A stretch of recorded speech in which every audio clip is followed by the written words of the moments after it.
Right, we might as well just have a quick chat about Dawntrail. Hi, hello, teehee, hi, hello. This is essentially just gonna be me talking about my Dawntrail impression. Uh, to be fair, I wanted to make this video specifically. Hold on, let me turn on the music.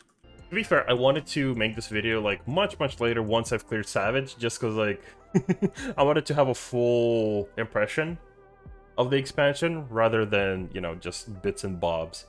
But honestly, the more I thought about it, I'm probably gonna have an entire opinion just about Savage once that's out. I feel like at this point I might as well just have a quick chat about specifically at least some of the points the Dawntrail has brought to the table to Final Fantasy XIV. One of first is obviously Viper and Pictomancer.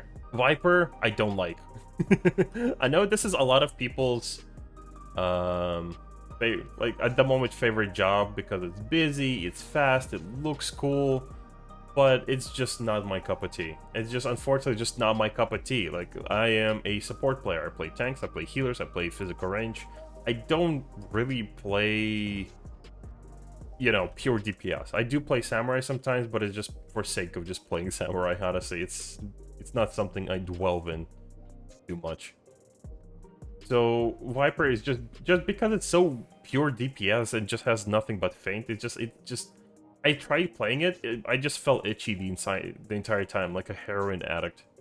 I needed something to do. I needed something to do. I needed some utility because like it just. I'm used to having at least some sense of responsibility during raids. So it's like when something is happening and either the group wipes or some like a raid wipe hits us very heavy and it's just like it drops us very low. I just always feel that I don't know. It's like I wish I could contribute to that, but now I just feel like I'm just here to do DPS. Let the 7 other people worry about, you know, the survival or any utility in the group. I'm just gonna press my funny buttons like a TikTok kid because they light up. gotta chase the dopamine, you know. But yeah, Viper is just, it's not my cup of tea. I understand why people like it. I will give it another chance later on. I will make a Geralt of Rivia glamour and everything, but I don't want to play Viper. It's icky, it's yucky for me. It's yuckomundo, it's stinky. But Pictomancer on the other hand, I like. It has a damage buff for the group, it has a shield. The rotation is very funny. My one criticism of Pictomancer is that ability skill. Why is it such a short cooldown? It's like 15-20 seconds and it gives you a sprint at the end. What the f? It is now the most mobile like caster like of the entire group. Like among both like the healers and casters. It is so wild to me that they have that skill. I love it, mind you, but I've also seen so many people just like just slide from the edge of the arena, like in the first extreme. It is funny, but also I just don't understand why do they need so much of it. It's just too much. I'm not much of a caster, but Pictomancer is indeed very fun. Yeah, it looks like a fun job. I've played enough of it to just kind of just have fun, you know? It just looks fun. Any skills that they give, it just like I feel useful and I feel like I'm having fun playing it. I am very worried about like why do they get like the shields, like the raid utility at like level 10? I don't remember. It's like it's the first skill you get. So like on lower level content, you're literally a support with a single target, like one attack. But yeah, my issue with Picto is the fact that it's overloaded. There isn't any real reason to take other casters other than rest for prog. I wouldn't say it's very overloaded. I would say it's very... Yeah, I wouldn't call it overloaded. It has a fairly easy rotation. Though to be fair, I could be saying this because I've been playing nothing but Bard recently. But honestly, the rotation seems fine to me. It seems very interesting. It seems like once you get into the groove of the rotation, I feel like you're gonna be fine. They only have 3 skills before level 30. Oh yeah, that's true. Which it's still, one of them is utility, so you do have like just 2 damage skills for some reason, for some baffling reason. But in terms of res, I don't care if the casters have res. You know why? It's like, I'm glad that Pictomancer doesn't have a res, because I don't want to, like, for the casters to be somehow overshadowed by their utility. Red Mage has so much uniqueness to them. They have so much utility. Their rotation is very unique and interesting and fun. But Res Mage. Oh, I think we should bring a Red Mage because, you know, for the reses. I think the res on Red Mage needs to be reworked. I don't mind Red Mages having a res because it is part of their like class identity, but it needs to cost more and it needs to have some sort of penalty for using it. Otherwise, like, why is it doing a better job than healers? All the other casters, I don't care. Summoners should lose their res, because it's like... like, it's just there as a very... I don't know, it's as an extra crutch, I don't know. I don't see summoners as being, like, the job that should be somehow also helping or responsible for resing people. But it's my opinion. It's my opinion. It have penalty. Yeah, you lose damage and mana, but still, it's like, I feel like for something you can literally res 4 people within the span of like 10-12 seconds, depending how you use it, right? Depending how much mana you have, to be fair as well. Like, you can res like 5 people, Lucid Dreaming plus Swift Cast, all the dual cast. That should not be a thing. For one job. It should have a bigger penalty. It should use the white and black mana. It should have a cooldown. That's my opinion. It should not like be the entire identity of red mages that they can res this fast. What about their flexible rotation that keeps them very mobile? About their utility that buffs the group? Magic barrier so cool. Their really good AoE rotation. Like all of this is somehow overshadowed by the memes that red mages are res mages. But we're already stemming from the point. That's essentially my opinion on Viper and Pictomancer. Viper, boring for me. Pictomancer, I think is fun. I'm looking forward to at some point doing some content as Picto. What if summoners lose their res, but the heal doesn't suck anymore? See, before, what summoners had, the physic was specifically for keeping your pet alive. Because previously, like in Stormblood, if your pet stands in AoE, it can be killed. Both the fairies and the carbuncles. So having physic then made sense, because you want to keep them alive as well. Now they don't take damage, they're immortal, they're stronger and mightier than you, and they will live long, fulfilling lives even after you perish. But the physic is just pointless. It's just taking up a slot. It should either be upgraded at some point to a skill of much higher caliber that is like somehow relevant to both summoner and scholar, or it's just gonna remain as a useless skill. It needs to be just upgraded to something, or Arcanists should just not have should not learn physic in general until level 30, where they become scholars. Physic is it just takes up space for no reason. Quality of life in Dawntrail. This is like one of the reasons I will always like playing Final Fantasy XIV. The reason I will know that developers care. Every patch, or at least like every major patch, we get so much quality of life. Like in the span of a couple of years that I've played, we've gotten so much quality of life improvement, and I don't know how much quality of life improvement they brought like previously, but it's just like it's constantly somehow game changing. Like the like removing the NPCs when you're talking to the quest NPCs. Sorry, not NPCs, but removing players when you're approaching a quest NPC. Oh, it's so good. You don't need like a hotkey to select the closest NPC or whatever. You don't need to hunt down the NPC among like a group of 50 players, just somehow just curb stomping them. It's just so good. It literally just like unclutters your screen. You already feel like you can have a breath of fresh air as soon as you have to talk to Wuk Lamat, like for the 6th time. I think that's a very good quality of life improvement. The combo buttons, I wish they would apply to more jobs. I see their use, and I see their use for controller players. Mouse and keyboard players, I feel like we're fine. I feel like we're fine without them. They didn't change much. Maybe for some players they did make a change. Just for me, I've never seen a big use for them. I wish you could customize those buttons. Not just like make sure that some buttons that do have combos could be comboed in one button, but also I would like some buttons to be able to be customized for custom. You know? Like for example, my Scholar. I literally had to move my limit break over here, and I have to click on it because I had to make space for another skill.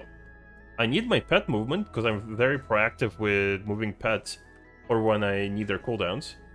They don't just follow me, sometimes I need to move them either to the middle or, for example, on Extreme 2, I move my fairy to the other side. I use cooldowns on the DPS side, and then I heal up my my support side. Sometimes that utility is like very useful, so I need those buttons. But like, Square Enix, please, either get like I don't mind kill one of my buttons, kill one of my cooldowns, but like let me have skills for this many.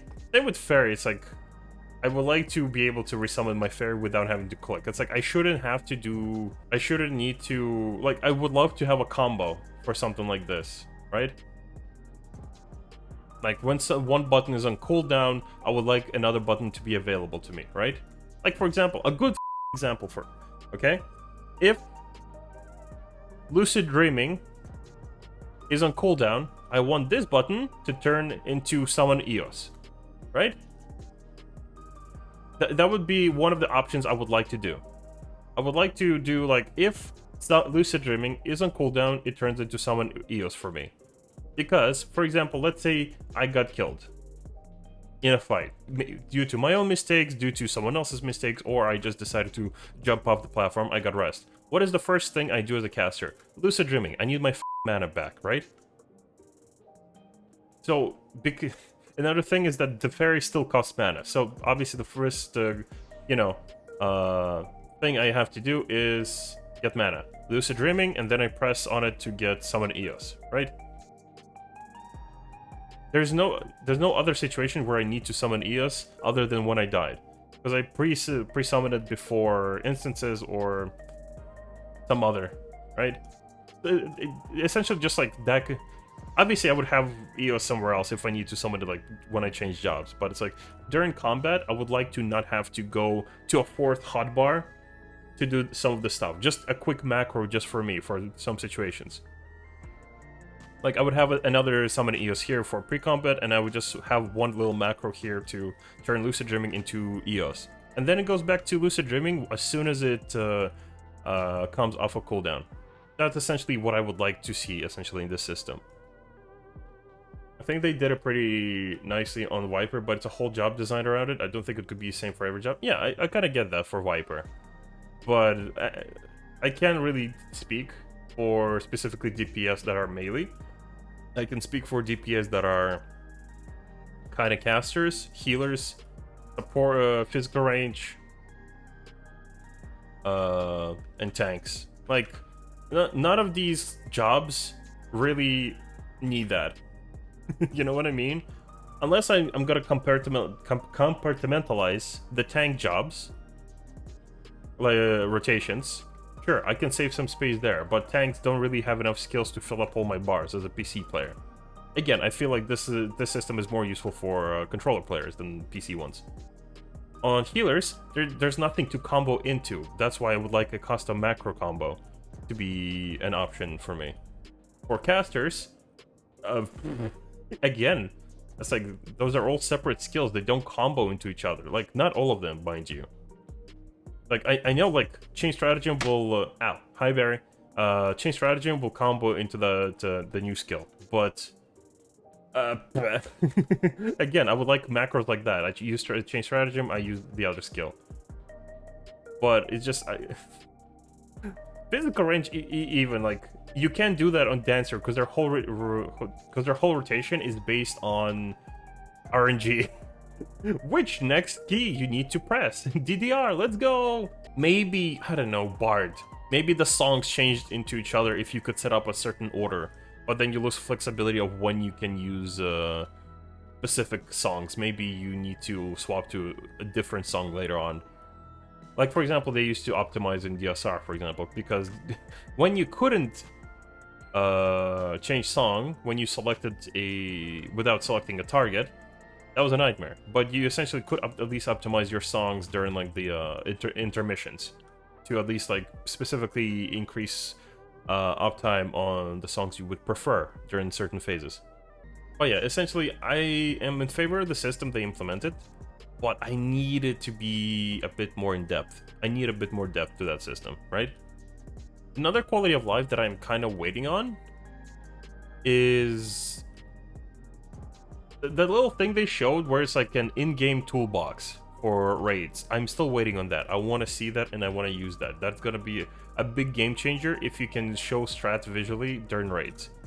That is going to be so good. It's going to be so giga good. But we haven't heard news since like, I think it was like second or first FanFest when they showed it. So I'm still waiting. Alright, where's the toolbox? See what I mean? Like, people remember it, but people just don't like, it's somewhere at the back of their mind. They just don't remember when was the last time they even mentioned it. I want that quality of life. I'm still waiting on it. That's essentially my take on the quality of life.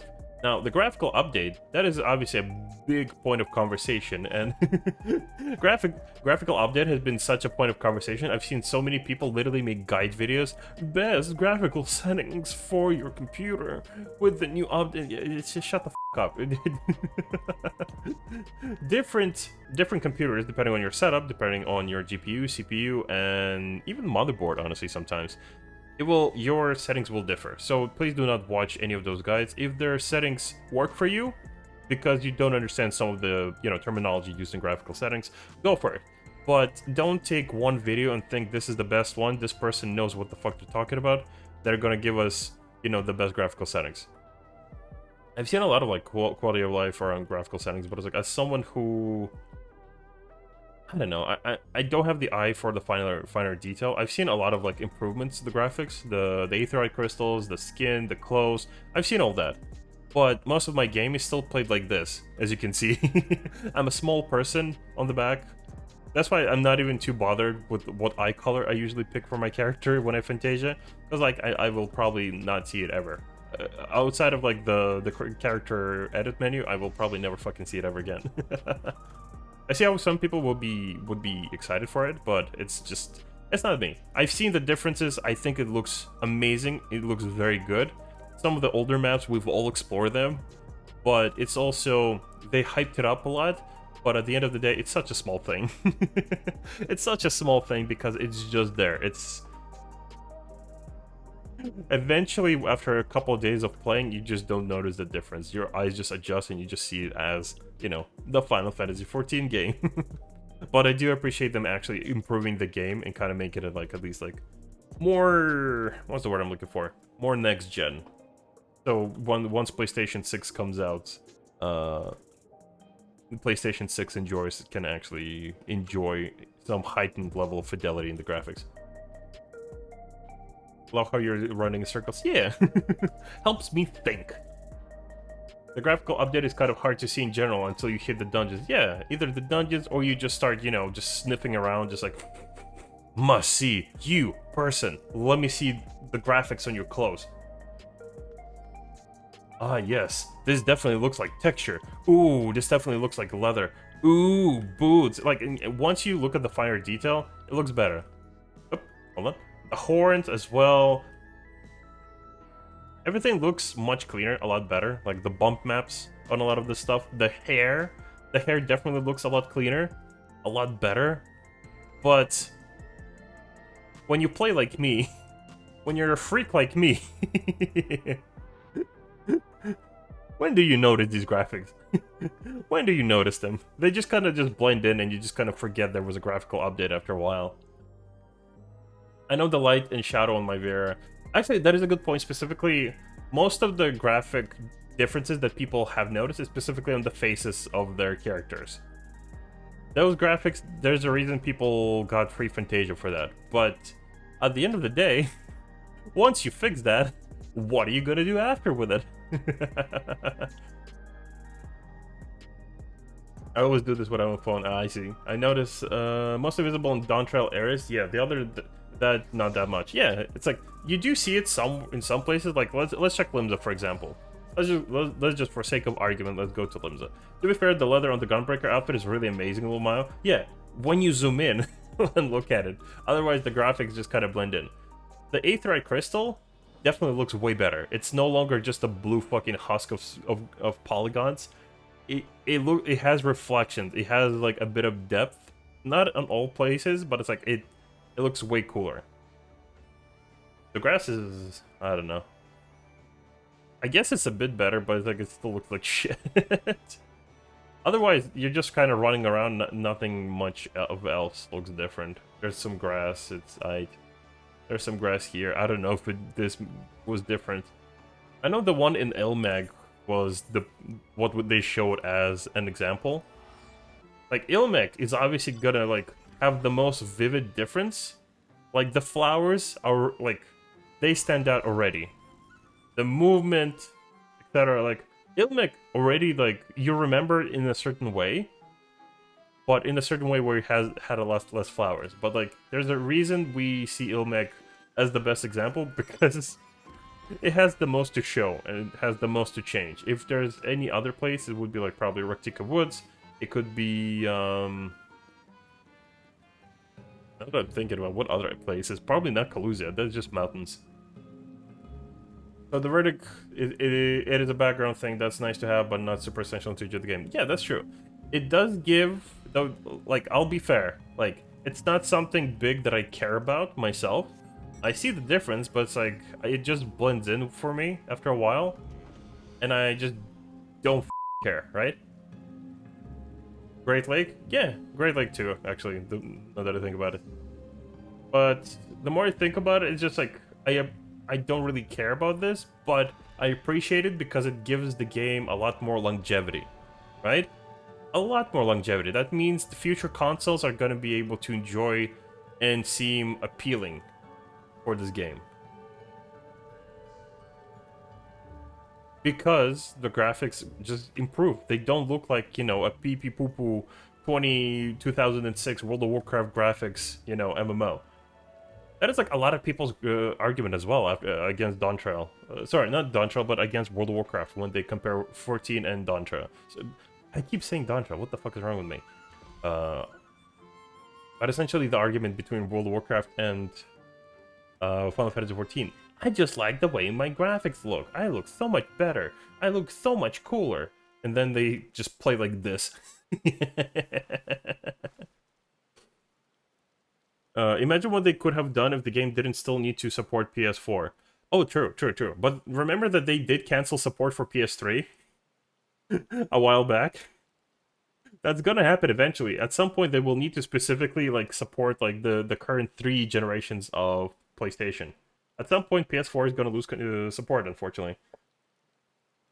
Whether we like it or not, it's gonna happen. Once PS4 is the minority support will be dropped like it was with PS3. Like, it could happen very soon, by the way. Because they did announce that PS5 is already, like, in the late half of its life cycle. Which is fucking baffling to me, but sure. Whatever, I guess. Let's go to a different spot. Let's go to YOLO. A bit more current. Right. The reason I'm in Tuliolo is for the jazz and for the tacos. But we're also going to talk about the story. Oh my god, the story. Don't you guys love / hate the story? Especially because of that one buzzword from Twitter. I'm gonna set somewhere where it's public, so in case I get assassinated, people do at least be able to find the shooter. Because, you know, I'm about to drop some very, very disagreeable opinions. I say that because no matter what opinion I'm gonna drop, people are gonna disagree with me, most likely. Right, console life cycle is usually some 8 years on average. Didn't 5 just come out like in 2020, like late 2020? Because I remember it was a problem specifically during COVID. In either case, like, okay, let's talk about the story. Let's cut to the chase. The story is too long. It is too long, but in both a good and a bad way. I did like some bits of the story. I genuinely like specific bits of the story. Let me... Hold on. I'm just lower the volume a bit. It might be too loud. I did like a lot of the parts of the story. A lot of the quest lines, a lot of the like extra quest lines, even like the little corn quest line. That was like... It was very charming. I genuinely like enjoyed a lot of these quest lines. But who are we kidding? A lot of those quests didn't need to be in the story. They did not need to take up like space with voice cutscenes or cutscenes in general. Like, the is up with Shalani? What was the point of that whole place? That whole the whole quest line could have been way shorter. Like, I get how we started being there and what like made us start picking up quests and jobs around that area, but the more it devolved into this like cat and mouse chase between, you know, the crooks and the, you know, the crook, the sheriff, etc. It's just like a lot of the quest lines just across the entire quest line, not quest line, but the entire story, they just genuinely just didn't need it to be there. Listen, Texas is very important. Yeah, sure. What the ever. Look, I play Machinist. It is important, but I would like to shoot guns, not, you know, talk about them. I genuinely like the cultural exploration. Like the Pelu Pelu people, it's like I really like that it's very Peruvian themed. Alpacas, the little like pyramids and mountains. Like you can see a resemblance to IRL culture, and I love that. The accents are really good, except for the king. The king just... like, the voice actor did a good job, but he genuinely just sounded like someone voicing a machinima to me. Like, someone's trying to make a voice for a fucking machinima, and they're just trying too hard. But I'm gonna assume it's just direction. That's just my one gripe with the voice acting. But otherwise, like, all the accent... And I love the Shalani accents were just literally just like, hello, welcome to America. Do you like freedom, eagles, or burgers? Ha ha ha. Freedom. Like, the difference in accent is like very massive. But I did love this like cultural exploration. The cultural exploration through the story, I like that. The way, how much detail and focus they put on this, I like that. Like, the world building was very good. I genuinely enjoyed that. But, God, I can't wait to reach Canada. But a lot of the story was just so unnecessary. The first half of the story where you're trying to ascend Wuk Lamat to the throne, and the second part where you're trying to save the world from an invading, you know, shard that is just collecting ether. It's like, I feel like this whole story should have been either shorter, or a lot of those parts needed to be replaced by something with a bit more... I don't know how to say it, with more meaningful feedback from it. Right? Like, I feel like a lot of those cutscenes just felt like a waste of time. At one point, I just found myself just... Like, I read most of the story, I rewatched the story from other streamers later, but when I was playing, I just caught myself just skipping cutscenes, unless they were voiced. I just felt like, I feel like that my time is not being respected in some of these cutscenes. Some of these cutscenes just do not need to be. Some of these cutscenes should just be dialogue boxes. They should not be voiced. At some point, like, at one point, like, I literally caught myself in Shalani, skipping just these cutscenes and dialogues. I skipped one cutscene, and I somehow ended up back in Tuliyolol, right over the you know, the dead king. I was like, what the f***? What cutscene did I skip that I ended up here? I literally just, like, any cutscene that was not voiced, I was just not watching it. I just couldn't. It was just taking so much time. I just felt like the game was just, you know, dragging my playtime. I genuinely felt like that my playtime would be doubled if I was just reading all of this text. Like, no wonder a lot of these content creators are currently like stalling and just like milking all the content as much as they can, just uploading an entire like 8-hour VODs for YouTube. It's like, I get it. But some of parts of the story were giga mid, but some part of the story were giga good. So they do kind of balance it out, but I'd still give the story like a good I'd say 7 out of 10. Like, not even that, actually 6.5 out of 10. That would be like, it's above average, but it just kept me wanting more. It just kept me just wanting more. I needed more. This is just, it's like some of the parts I were just like, just bashing my head against my table, just like, for sake, is this necessary? Is this cutscene unnecessary for the story? At one point, I stopped even caring whether or not this story was like the necessity of these cutscenes were there. But that's my point. I will replay the story properly, not through people's VODs once New Game Plus is set up for this. Obviously, let's address the elephant in the room, or the lioness, Wuk Lamat. A lot of people are unhappy with Wuk Lamat. I have a very unpopular opinion, and please don't shoot me in the head. I like Wuk Lamat. I genuinely like Wuk Lamat, because like in Endwalker we had all this melancholy. I don't know. Urianji wanted to stay with the rabbits because he's looking for purpose. The depressing Russian standards of Garlemald. Like the previous expansion just kind of was like very melancholic, very meaningful, and I'm genuinely happy that this is an expansion where we're dealing not with my problems. Someone else's problem. We were hired to help, because we're technically on vacation, we were hired to help someone with their own accession. Good, f it. Let them deal with problems. I'm just here eating tacos. You need something, Wuk Lamat? Let's roll. Let's get you the funny little throne ascension or whatever the f we're doing here. I'm happy that a story is about this. Also, I understand a lot of people are frustrated with not being the main character of the story for some baffling reason. But I look at I look at the story this way, specifically in this expansion.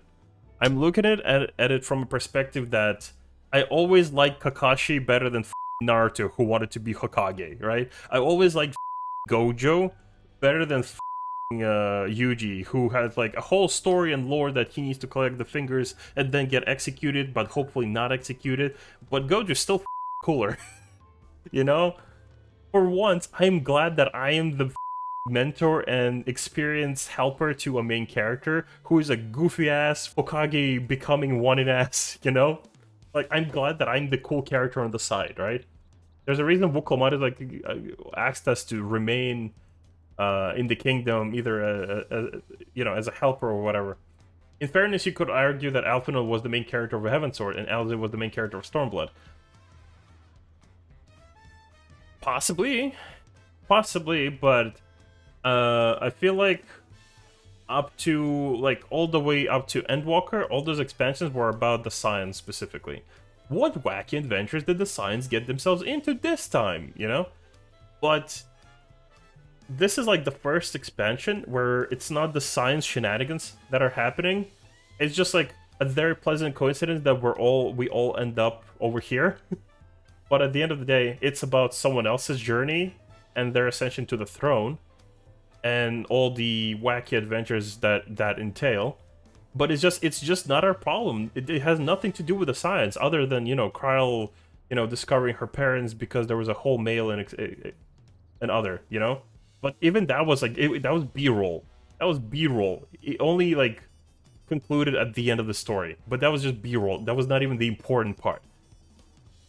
Because Kryl got that letter, got that earring. She asked questions at the start of the expansion, and then we just kind of forgot about it.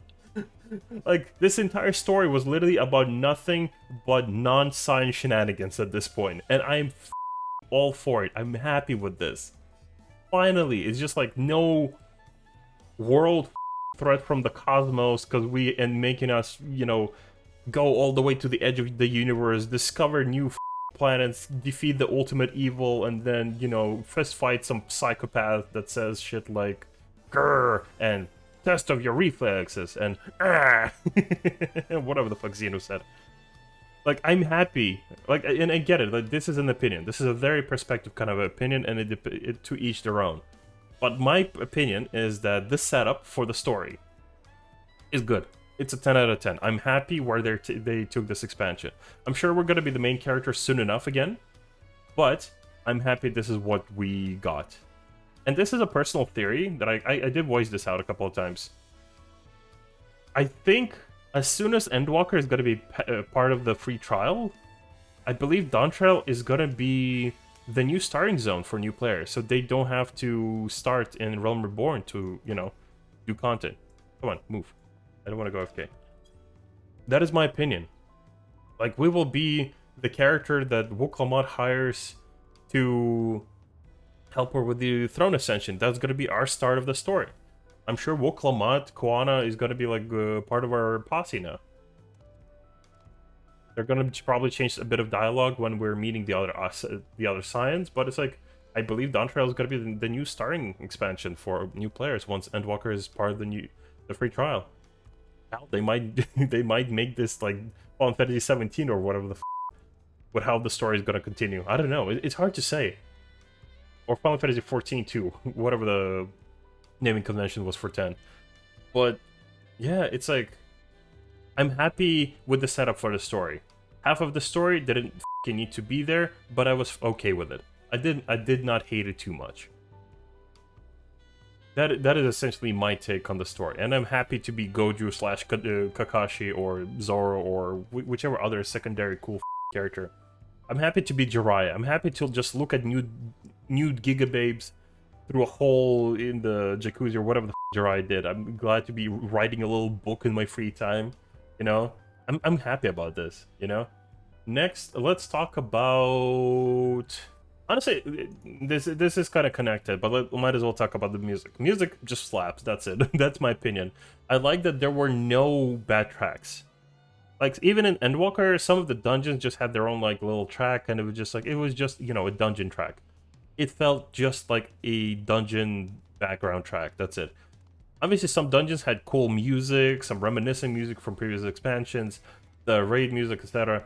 But there were some low track that were just like, they were not very impressionant. In this expansion, what I really liked, I don't know how to describe it, there was so much good music, you know, the music that stands out, especially like in the Arcadian normal raids, right? Like, there is the usual, like, you know, soaking touch of quality music that stands out. And all the rest of the music, you know what it sounds like? It just sounds like Final Fantasy music. I don't know if it makes when I explain it like this. It just sounds like like Final Fantasy music. Not a dungeon music, not a background city tone or anything else. It just sounds like Final Fantasy music. I don't know if this makes sense to people, but this is essentially how I feel. Also, on the story of music and like the story, the Final Fantasy IX references and Final Fantasy IX scenes and story and even hints that their world did come from Final Fantasy IX, I loved it. I loved it. Although not at the start, not when I went to Heritage and saw, you know, the broken like round area, and immediately I just felt like that scene from Planet of the Apes. I was just kicking the sand, just screaming, damn you all to hell," when I saw like the ruins of Alexandria. But I am happy where it just kind of concluded. I was happy for all the like little references. I'm glad that we now know that Kryl comes from blue people that say shit like rally ho.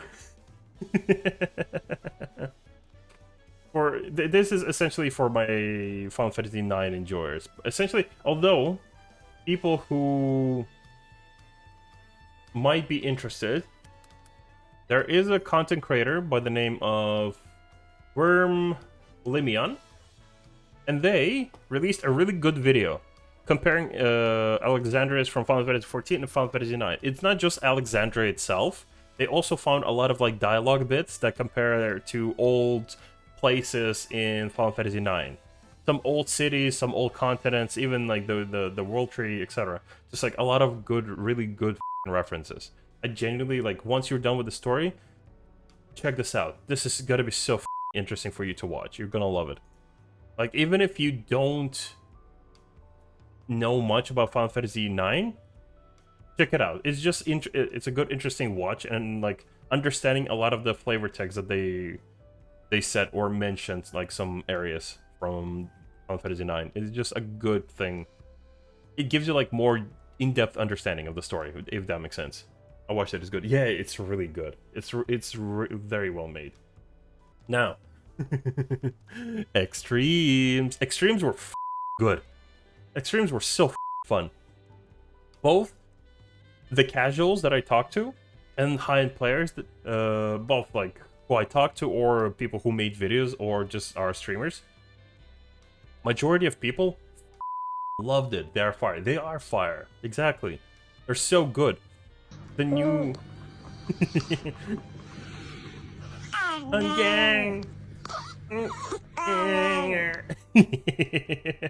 The extremes are slightly faster. The mechanics, they're not anything special. They're not anything we haven't seen before. You know, figure out the pattern, read the pattern after. Focus on pattern recognition or pattern resolution, etc. You know, the usual mechanics, dodge AoEs, etc. They did bring some new combinations of mechanics, I'd say. And like, I just like that the mechanics are easy, but they're faster, so they feel... But they're also very punishing, by the way. Recovering in extremes is so difficult, specifically the first one. I like that they made the extremes feel like a good step up for casuals, so casual players at least feel like they can finally have some place to improve towards Savage. Like, there's now an extra step for mid-core players. There's an extra step for mid-core players. This is mid-core content. This is no longer casual. It's mid-core, meaning from normal raids, from normal trials, you can now head to extreme trials, and it's a good step up. It's a really, really good balanced step up. I know some people have complained about difficulty, but f them. All you have to do is pull again and do it better. Especially, like, this is not even a Savage conversation about, you know, just do it or, you know, it's gonna be easy. People just like to kick you. Exactly. We've seen some of these posts where people complain about fights being too difficult now. Like, both extremes and normal raids. But honestly, f them. Because, like, once you figure out these fights are a bit more hectic, they're faster, but they're really fun, and they're still extreme level. So, with good callouts, if someone's helping you, or if you watch the guide, chances are you can clear it in a pool or two. Like, some of the people we helped, like, I would join practice groups, and sometimes it would be like essentially 2 helpers or so per group, and they would clear it in 2-3 from beginning group. Some people that we brought who never been in neither of the extremes, neither the first one nor the second one, they clear it in 1 pool, or clear it in 2 pool, or clear it in... Actually, I don't think anyone cleared in 3 pools. Everyone was either 1 or 2, because callouts can carry that entire fight. It's still extreme difficulty, but it's a bit step higher, so both casuals can feel like they're improving as raiders, and both high-end raiders can actually enjoy those fights. That is something, like, the fights are really, really good. Valgarmanda, some mechanics, I feel like they should have been done differently, you know? Should have been done way fucking differently. Because there's like a lot of unnecessary attempts at confusion and clutter. But once you figure out the pattern or the resolution, it becomes too easy. It becomes too easy. Like, remember, like, Try Disaster happens, right? Everyone gets a bunch of debuffs. Holy shit, we got so many debuffs. You know, there's like almost, yeah, on some parts it's 20 debuffs applied to the entire group, right? But The debuffs, when they appear, they have a timer, and they happen when no other mechanic is happening. So honestly, paying attention to that number of debuffs is just pointless, because the extremes are very forgiving. There's got to be a timer, and you just need to either stack, keep moving, or spread. That's it. On some points, obviously there's like the tank buster, but that just happens once. It's meh. Giving bad breath a run for its money. Sure. I'd rather have bad breath as punishment in these fights. But yeah, like the fights are faster. All the mechanics, we've seen them before in both extremes. We've seen all these mechanics kind of before. But they are faster, so it feels a lot more hectic, and it feels a lot more satisfying to either resolve, recover, or what's the word I'm looking for? What was the last one? To not optimize, but like resolve mechanics efficiently, and it feels rewarding for it. Not specifically optimizing damage or anything, but specifically resolving mechanics efficiently, which is really nice. Well, yeah, it's like I feel like Valigarmand is a really good first extreme trial. Everkeep was a bit more. Once people figure out the resolutions, it's kind of more simple, except for like two spots in the mechanic, in the fight. Like two mechanics in that entire fight are complicated just due to the amount of movement you need to plan. That's it. But once you have done that mechanic 2-3 times clean, you're good to go. You're gonna be reading the mechanic very easily. But both of the extremes, like Valigarmand gets a 10 out of 10 for a first extreme. Everkeep gets, I'd say 8 out of 10. Because, like, I you not, I even posted my my clear video. Me and Kita just saw like a guide, and they showed like a conga line, and we just cleared. We went into Party Finder of all places, and we cleared the fight in one pull. One pull. Once you understand the fight, it's not that hard, but it can still feel fun on a lot of the mechanics. It can still feel fun. So I'm gonna give Everkeep like 8 out of 10, and I'm gonna give Valigarmand 10 out of 10. Normal raids? Oh, that is a whole conversation. So many people think they're hard. And those people are... I don't know how to politely call them stupid. Because every single mechanic in the normal raids... let's address the difficulty, like, immediately. Dars. Let's address the difficulty. There is no higher difficulty. There's just not. It's just, again, mechanics are just a bit faster. But all the mechanics in these fights, we've seen them before. Like, legitimate. Like, what? You need to dodge one side and go to the other one on the first fight? You need... Like, getting hit and being bounced to a specific area, or having to plan when you or where you're gonna get hit. That happened in E6. E6 had that mechanic, the Cleaves had that mechanic. What other mechanic is in the first fight? Honestly, that's it. That's pretty much it. Planning, your area where you're gonna get pushed? Not difficult. Second fight, it's a bit more chaotic, specifically during the phase with the hearts. But, do you know what makes that mechanic difficult? The group. The group running chaotically. Some of the big puddles will only appear on the out.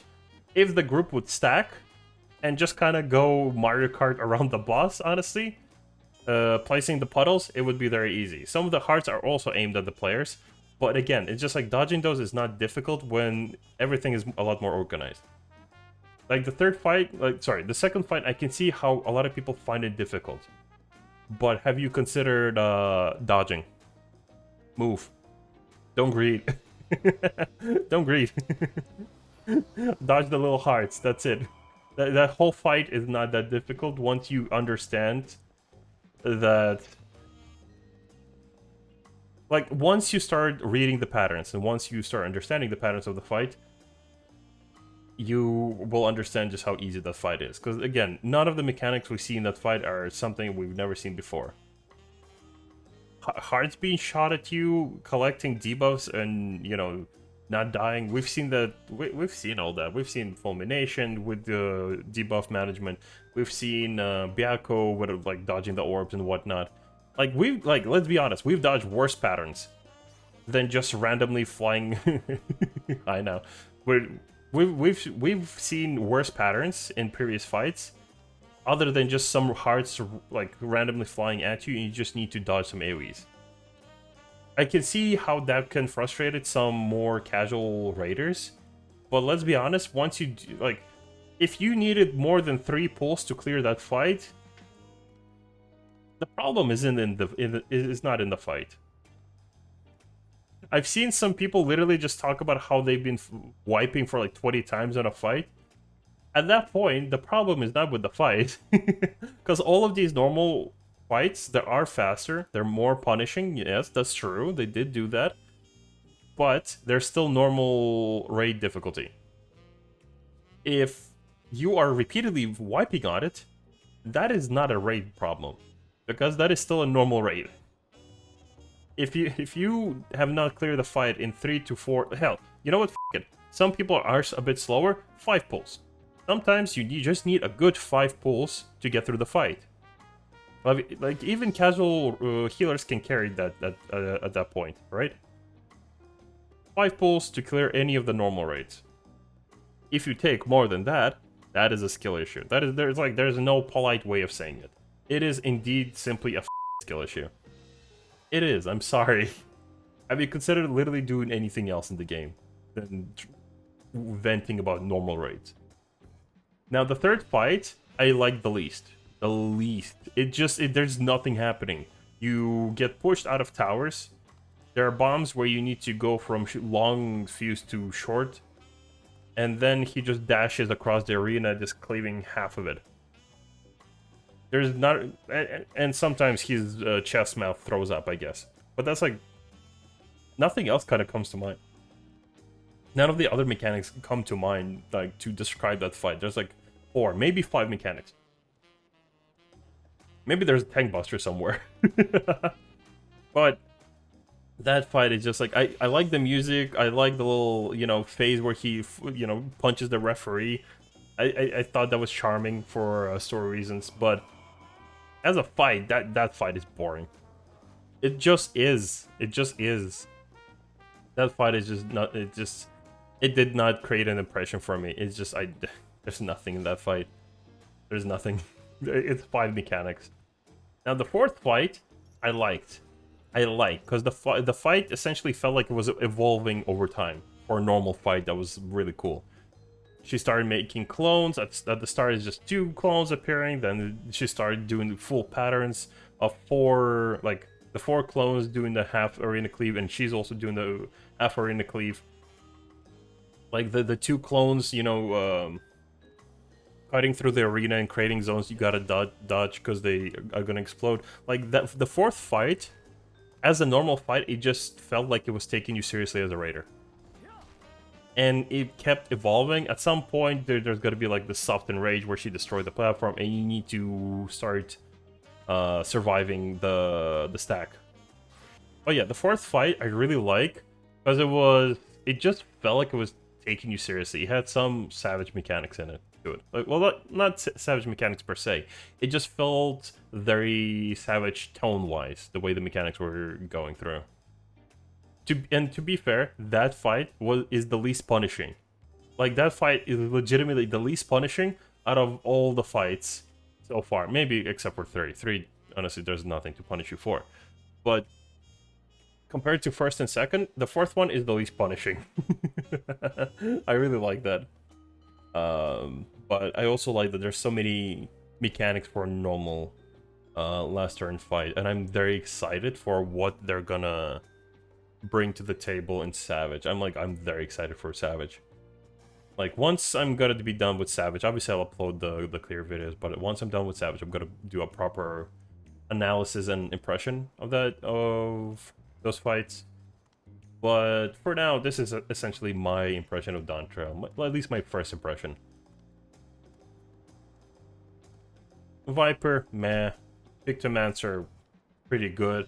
Quality of lives, I liked it. Oh yeah, we didn't really talk about double dyes, but double dyes are just there, honestly. I've seen some people use that, but I'm still a basic I'm not gonna talk about double dyes because most of my stuff is colored into one color, or I just wear suits like this.